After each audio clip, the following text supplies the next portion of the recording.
Hey guys, good morning. Hope you're doing good. Man, if you looked outside at that sunshine, it is beautiful this morning.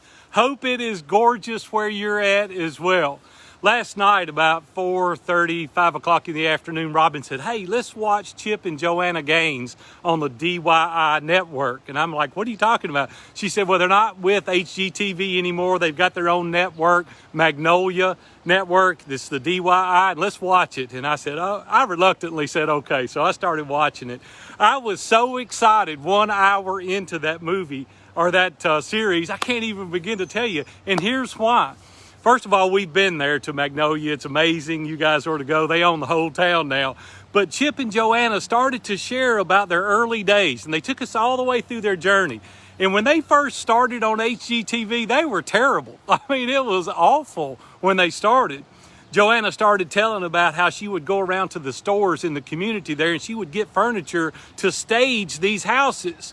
And I started thinking, man, that is bringing back so many memories from when I first started my business. She said she would work till 4 and 4:30 in the morning the night before they revealed their new project to show what they had done.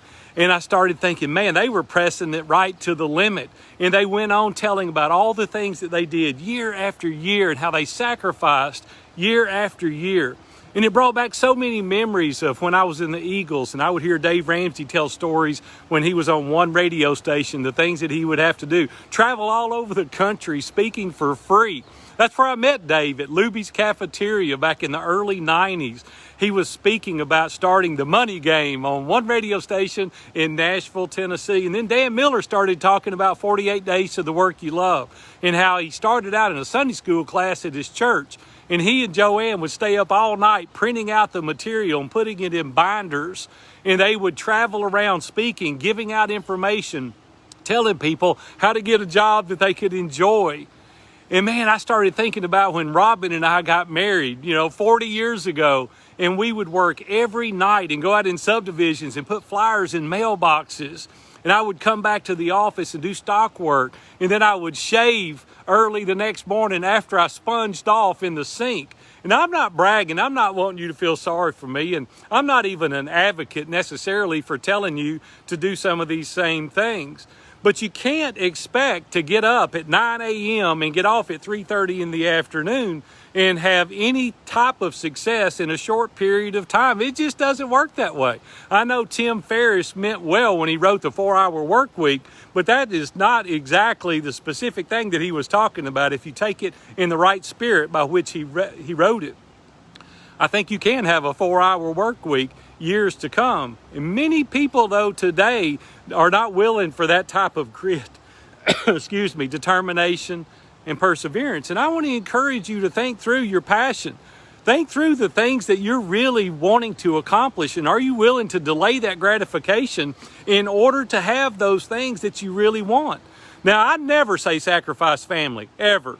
Listen, don't hear me wrong when you hear me talking about working hard and doing those kind of things. You've got to do it in the right manner in the spirit. You don't need to ever sacrifice your family.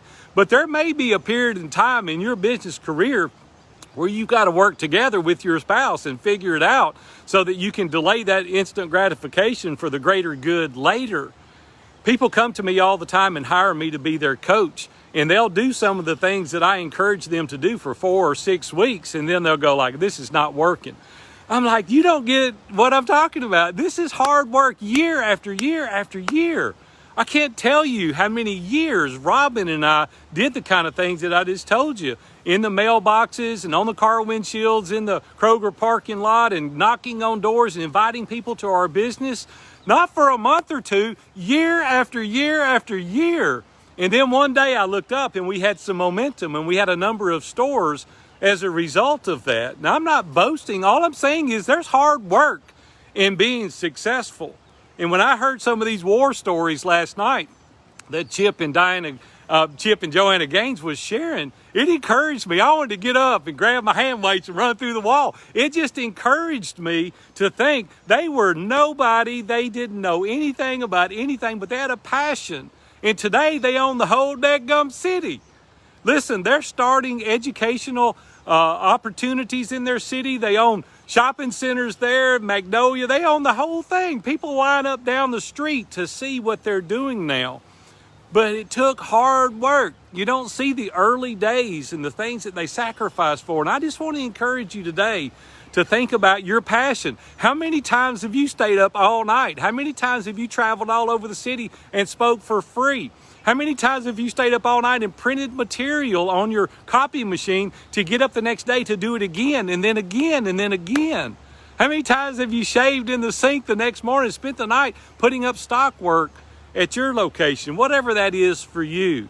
Do you really want it bad enough? Do you really want it bad enough to sacrifice and to do some of the things that you have to do in order to be successful? Now, there's a time coming where you can delegate out everything and you can go in at 9 and get off at 3:30. I'm not saying that's not the ultimate goal.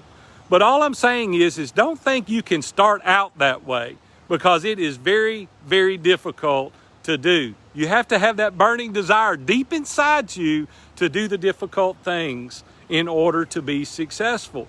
So take the right approach and say, hey, I'm willing to bypass the shiny object syndrome and go down this thing of, I can have everything. You can't always do that.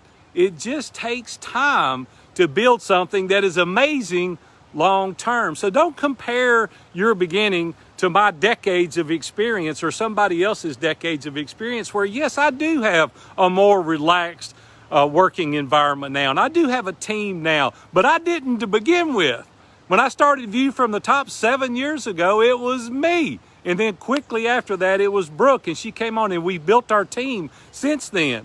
But all of the hundreds of hours and thousands of emails and thousands of podcast interviews and thousands of blogs and Facebook Lives, it takes it in order to be successful. Consistency is the tool.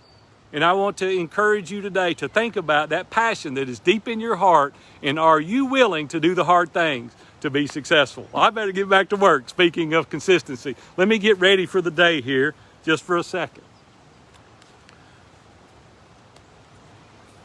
I'm ready. I'm Big A, coming to you live from the Station Camp Greenway, ready for my social distancing for the day. You guys have a good one. We'll see you.